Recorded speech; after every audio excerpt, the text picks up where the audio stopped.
Deep South man, after 6 years of being in bed, a Mexican man weighing 1,100 pounds, 500 kilos, was removed. I think I remember this. Yeah, by medical personnel for treatment. Juan Pedro Franco was carried out of his home. Special medical equipment. That happens every so often. And I was worried that was going to be me, man. I really was. I was worried that was going to be fucking me one day. Because when I was 525 pounds, I was worried. God damn, 1,100 pounds. Holy fuck, that dude's still alive? 6 weeks in bed. How do you get up to 1,100 pounds? A half a ton.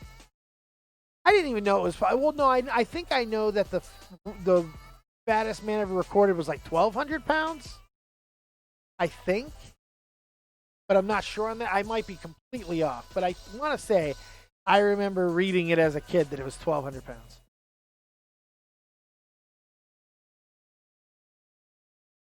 If Carl's here, he'll Google it. He likes to fact check. I like to fact check. Oh, yes, I do. Carl's like me. We love correcting people. Burn, lady, burn. You ever been too big to walk? I was bedridden for 3 years, man. I was bedridden for 3 years, Bretta. I couldn't move because of the nerve damage primarily, but ballooning up to 525 pounds certainly didn't help. But when I first got out and decided I was going to lose weight, I was in a wheelchair and I had a walker. So, no, I didn't need through a feeding tube. No, I had a kid to yell at. Bring me food. I had also a really weird house. We were living in a converted attic that had the perfect walls for me because they were really narrowed in. So I just leaned against stuff when I had to go to the bathroom and shit like that, and which was rare. Most of the time I would just use a bucket or something. It was bad life, brother.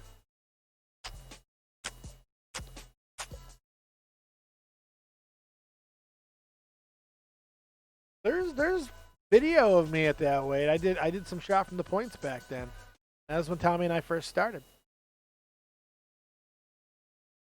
I post the pictures. Everybody says that I don't look 500 pounds in the picture that I post. But that's what I was. You got to look at some of the nuances of the picture. That's a baggy shirt, and I filled it the fuck out. And my legs were massive. My legs were incredible. My gut was ridiculous. And I carry my weight really well. Yeah, poo bucket doesn't seem fun. I would not recommend a poo bucket. Wouldn't recommend it. How are your knees? They've always been bad, but now that I've lost the 40 pounds again and I'm back in the 280s, they're a lot better. They're a lot better. You said your hair reached your ass crack. Yeah, right above it, within a couple of fingers. You know, it was really close.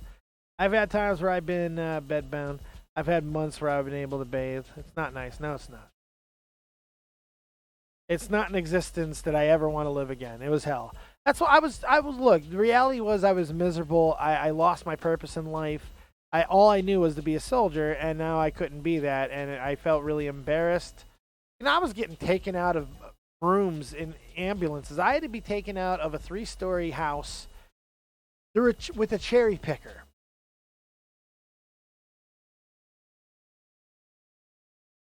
Because the EMTs couldn't get me down the stairs.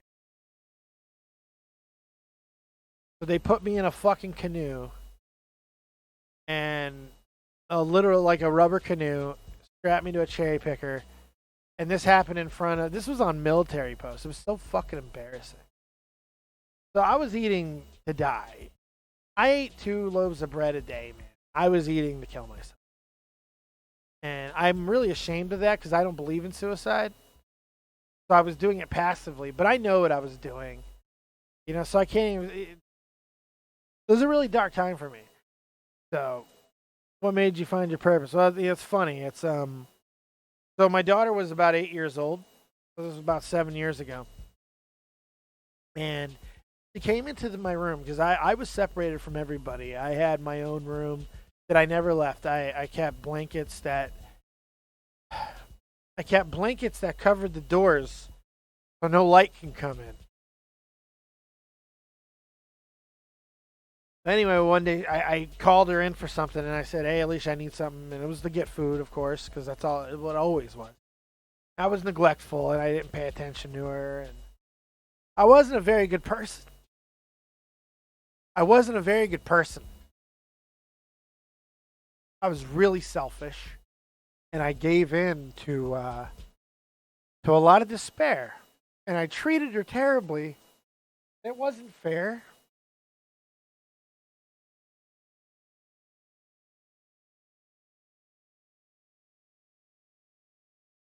I let my pain just make her life worse than it needed to be. And I'll never forgive myself for it, and I'll never stop trying to be better. She came into the room, and she was leaving it, and she turned around, and she looked at me, and I saw in her eyes, I saw something I had never seen before. I'd never seen her look at anybody with disgust. She was disgusted in me, and I saw it. I don't know if she knew what it meant, but I knew that look. And I'm like, I'm not gonna be this guy anymore. That's my daughter, man. I brought her into this world. This isn't right. I'm saddling her with a burden because I'm in pain.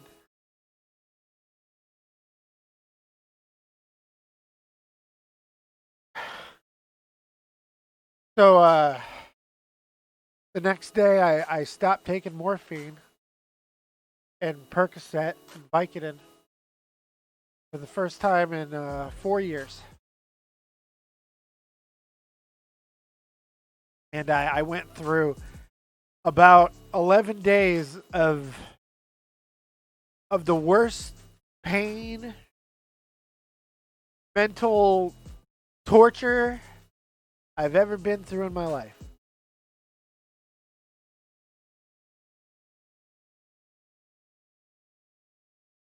That detox,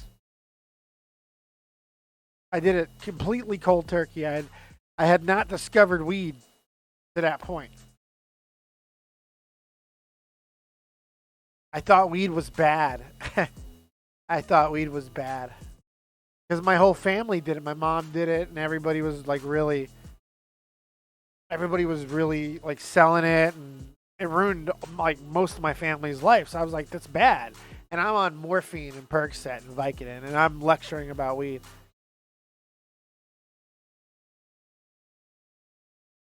So I went through it cold turkey, and it was bad. But I got through it because I just kept thinking about her.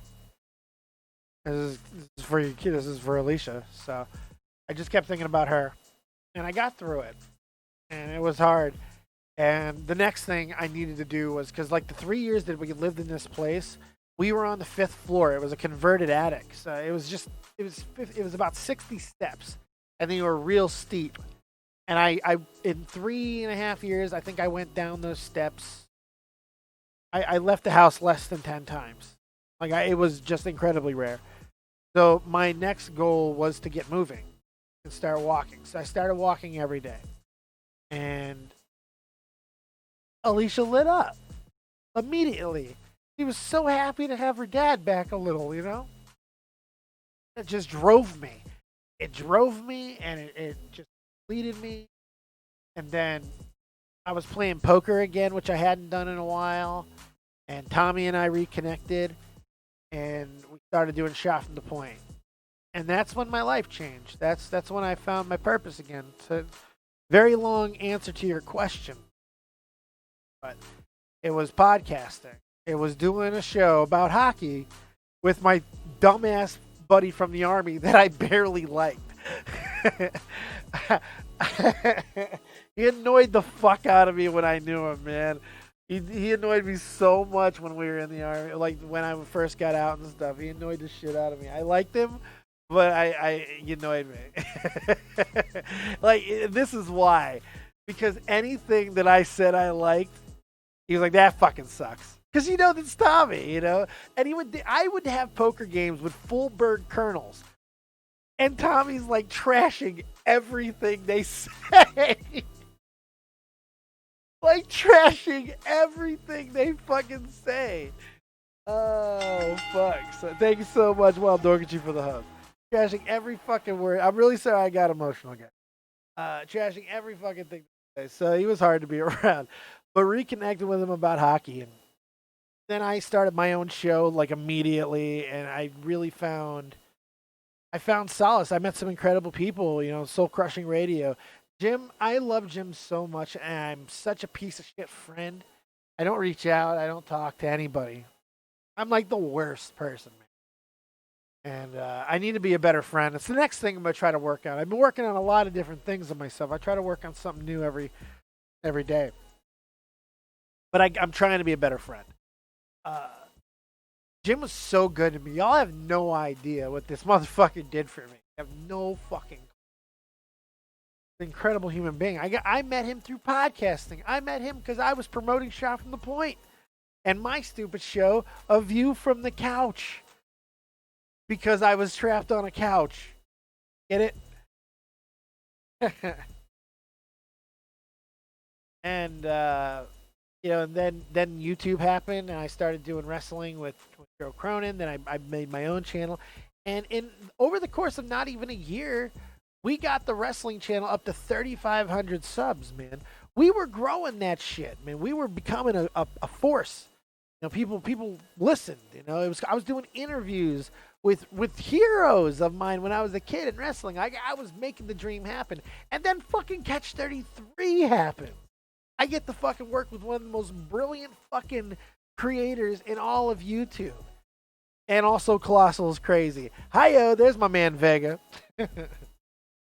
I've been on this incredible ride, and it's given me purpose. It's given me reason, guys.